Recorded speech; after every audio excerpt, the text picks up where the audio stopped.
बानी अपनी माँ के पूछने पर पहले तो काफी घबरा गई, फिर अपने डर को छुपाते हुए हल्का सा मुस्कुराते हुए उसने कहा, हाँ मम्मा, अब ठीक है। वो कल पार्टी में थी ना, इसीलिए तबीयत खराब हो गई थी। और ये निशान, वो मैं स्लिप हो गई थी बाथरूम में, तभी लगा होगा। इतना बोलकर बानी सोफे पर बैठ गई। तभी बानी का भाई सोमांश वहां आ गया और उसके बगल में बैठते हुए बोला, क्या हुआ दी? बानी सोमांश को देखते हुए बोली, कुछ नहीं। सोमांश ने चिढ़ते हुए कहा, तो ये सड़े हुए टमाटर जैसी शक्ल बनाकर क्यों बैठी हो? बानी उससे चिढ़ते हुए बोली, तुम ज्यादा नहीं बोल रहे हो? सोमांश हंसते हुए बोला, आपको आज पता चला कि मैं ज्यादा बोलता हूं? बानी ने कहा, हो गया। दोनों बातों में लग गए और सोमांश की वजह से बानी अपनी तकलीफ भूल ही गई। रात को सबने खाना खाया और फिर सोने चले गए। अगले दिन बानी को आज ऑफिस जाना था, इसीलिए वो मिरर में खुद को देखते हुए बोली, जो बीत गया उसे भूल जा बानी, अब कुछ नहीं हो सकता, तुझे आगे बढ़ना होगा। इतना बोलकर बानी हल्का सा मुस्कुराई। उसने आज व्हाइट शर्ट और ब्लैक जीन्स पहनी थी और बालों का पोनीटेल बनाया था, साथ ही आंखों में काजल और होठों पर लिप बाम लगाया था। बस इतने में ही वो कयामत लग रही थी। मगर बानी को नहीं पता था कि आज वो अपनी जिंदगी के सबसे बड़े विलन से मिलने जा रही थी। वो रूम से बाहर आकर बोली, मम्मा मैं जा रही हूं, मुझे लेट हो रहा है। तभी बानी का फोन बजा। ऑफिस का नंबर देखकर उसने जल्दी से फोन उठाया। कॉल पर सामने से आवाज आई, बानी आज आपको ऑफिस जल्दी आना होगा, बॉस का ऑर्डर है। इससे पहले कि वो कुछ बोल पाती कॉल कट हो चुकी थी।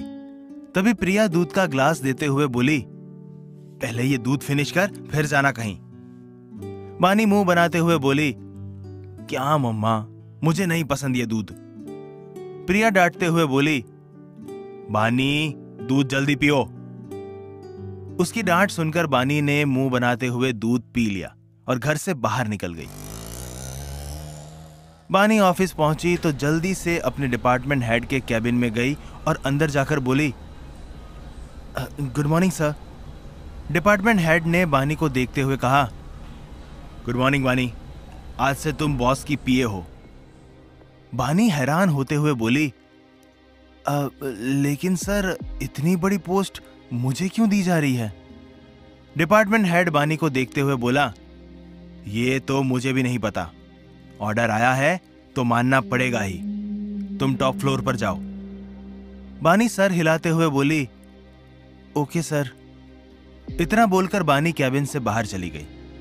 वो डायरेक्ट टॉप फ्लोर पर गई और बॉस के कैबिन के सामने खड़ी हो गई। फिर गहरी सांस लेकर डोर नॉक किया। अंदर से एक सर्द आवाज आई, कम इन। ये आवाज सुनकर बानी कुछ पल के लिए डर सी गई, लेकिन फिर खुद को संभालते हुए अंदर आ गई। बानी अपना सर नीचे किए हुए बोली, सर मैं बानी मेहरा, आपकी न्यू पीए, मुझे आज से ही। इतना बोल उसने अपना सर ऊपर उठाया तो सामने बैठे शख्स को देखकर शॉक्ड हो गई, क्योंकि उसके सामने वही इंसान था जिसके साथ उसने रात बिताई थी। बानी रेयांश के ऑफिस में काम जरूर करती थी, लेकिन उसने रेयांश को पहले कभी ऑफिस में देखा नहीं था, क्योंकि रेयांश सीईओ था और वो ऑफिस कभी कभार ही आता था। रेयांश बानी के एक्सप्रेशन देखकर डेविल स्माइल करते हुए अपनी चेयर से खड़ा हुआ और फिर बानी की तरफ बढ़ने लगा। बानी रेयांश को अपनी तरफ बढ़ते देखकर घबराते हुए पीछे होने लगी, लेकिन कुछ कदम बाद ही वो पीछे वॉल से टकरा गई और रेयांश उसके सामने उसके बेहद करीब आकर खड़ा हो गया। बानी उसको अपने इतने करीब देखकर हकलाते हुए बोली, देखिए जो भी हुआ मुझे नहीं पता कैसे हुआ, मैं कैसे उस रूम में आ गई मुझे नहीं याद। बानी बोल ही रही थी कि तभी रेयांश ने उसके होठों पर उंगली रखकर उसे चुप करवा दिया। फिर उसके कान में अपनी कोल्ड वॉइस में बोला, गलती तो तुम कर चुकी हो, अब तो तुम्हें पछताना पड़ेगा। इतना बोलकर रेयांश पीछे हो गया और उसकी ये बात सुनकर बानी के माथे पर पसीना आने लगा। तभी रेयांश बानी की आंखों में देखते हुए आगे बोला, I want you right now. Reyansh की बात सुनकर बानी अपनी आंखें बड़ी करके उसको देखते हुए गुस्से में बोली, क्या मतलब है आपका? रेयांश उसकी कमर पर हाथ रखकर उसे खुद के करीब करते हुए बोला, गुस्सा नहीं बेबी, मेरी विश पूरी करो वरना तुम्हारी फैमिली के लिए अच्छा नहीं होगा। उसकी बात सुनकर बानी हैरानी से उसे देखने लगी तो रेयांश डेविल स्माइल करते हुए बोला, तुम्हारा भाई अभी स्कूल में है ना? सोचो अगर वो स्टेयर्स से नीचे गिर जाए तो? ये बोलकर उसने कैबिन में लगा टीवी ऑन कर दिया। बानी की नजर टीवी स्क्रीन पर गई तो उसकी आंखें बड़ी हो गई। टीवी पर एक फुटेज चल रही थी जिसमें सोमांश स्कूल में सीढ़ियों के पास खड़े होकर अपने दोस्त से बात कर रहा था। वहीं उसके पीछे एक स्वीपर था जो सोमांश को ही घूर रहा था। ये सीन देखकर बानी की सांसें उसके गले में अटक गई। उसे समझ नहीं आ रहा था कि वो कैसे रिएक्ट करे। बानी रेयांश के सामने गिड़गिड़ाते हुए बोली, सर प्लीज मेरे भाई को छोड़ दीजिए, आप जो कहेंगे मैं वो करूंगी, प्लीज सर। ये बोलते हुए बानी की आंखों में आंसू बहने लगे। वही बानी की बात सुनकर रेयांश के फेस पर डेविल स्माइल आ गई। रेयांश बानी के आंसू पोंछते हुए बोला, मुझे तुम चाहिए अभी, क्या तुम तैयार हो?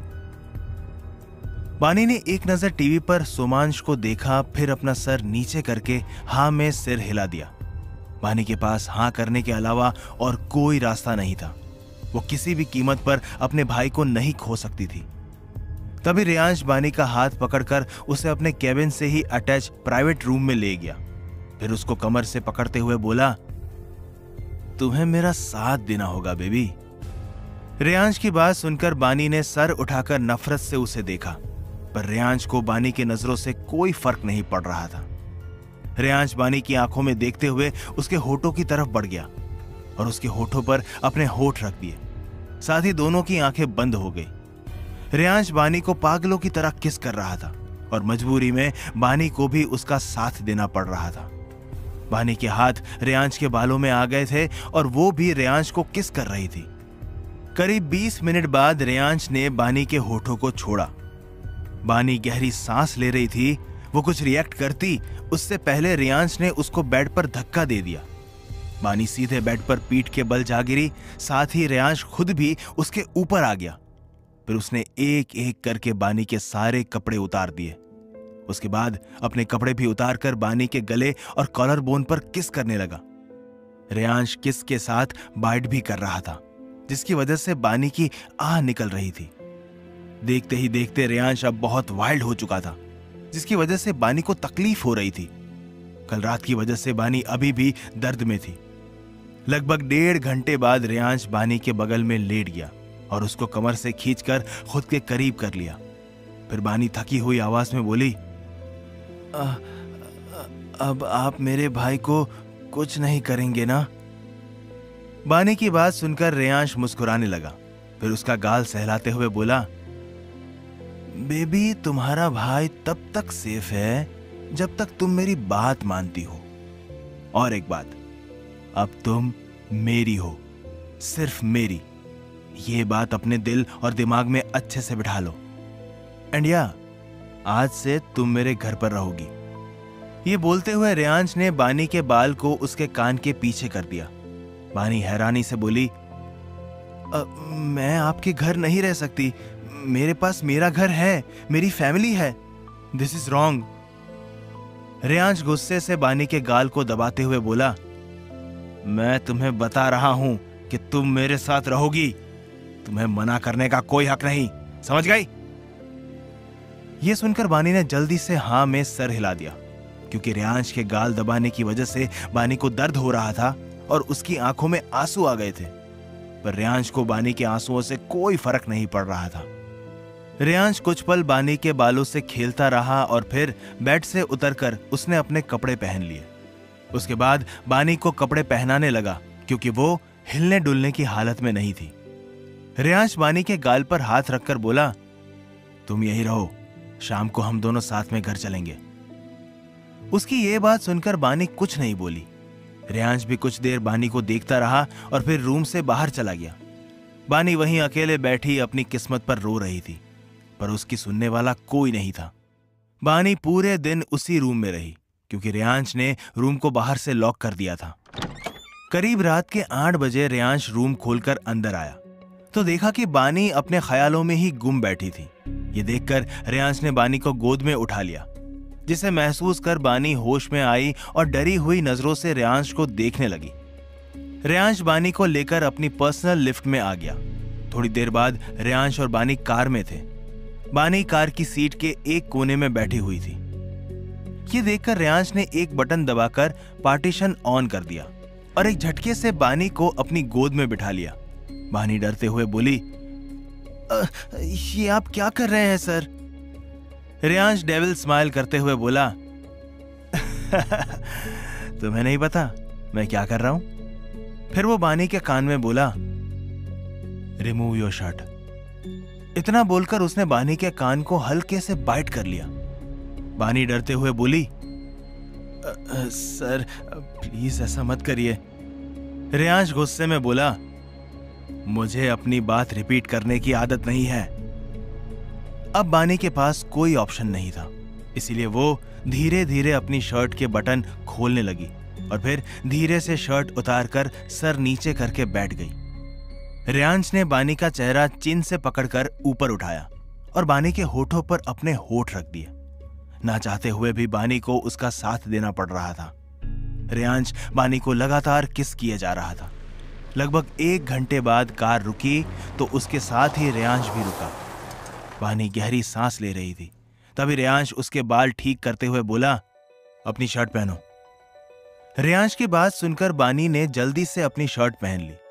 फिर बानी कार से बाहर आई तो उसकी आंखें हैरानी से बड़ी हो गई क्योंकि रेयांश का मैंशन बहुत बड़ा था। बानी के लिए यह सब किसी सपने से कम नहीं था। चारों तरफ बॉडीगार्ड्स खड़े हुए थे और मैंशन जाने के रास्ते में गार्डन और बड़ा सा फाउंटेन बना था। रेयांश बानी का हाथ पकड़कर उसे अंदर ले गया। मैंशन के अंदर जाकर तो बानी और हैरान हो गई। पूरे मैंशन की थीम डार्क ग्रीन और ब्लैक कलर की थी। वहीं मैंशन में जितने भी नौकर थे सब अपने बॉस के साथ किसी लड़की को देखकर हैरान थे। रेयांश बानी को सीधे अपने रूम में ले गया, फिर उसका हाथ छोड़कर वॉशरूम चला गया। उसके जाने के बाद बानी ने अपनी मम्मा को कॉल किया। कॉल उठाते ही बानी बोली, मम्मा। प्रिया परेशान होते हुए बोली, बानी कहाँ हो तुम? इससे पहले कि वो कुछ बोल पाती उसे कुछ आवाज सुनाई दी, जिससे बानी और भी ज्यादा डर गई और उसके हाथ से मोबाइल छूट गया। आखिर किसकी आवाज थी और कब होगा रेयांश के इस अत्याचार का अंत? जानने के लिए सुनते रहिए क्रूअल हार्टेड, सिर्फ और सिर्फ पॉकेट FM पर।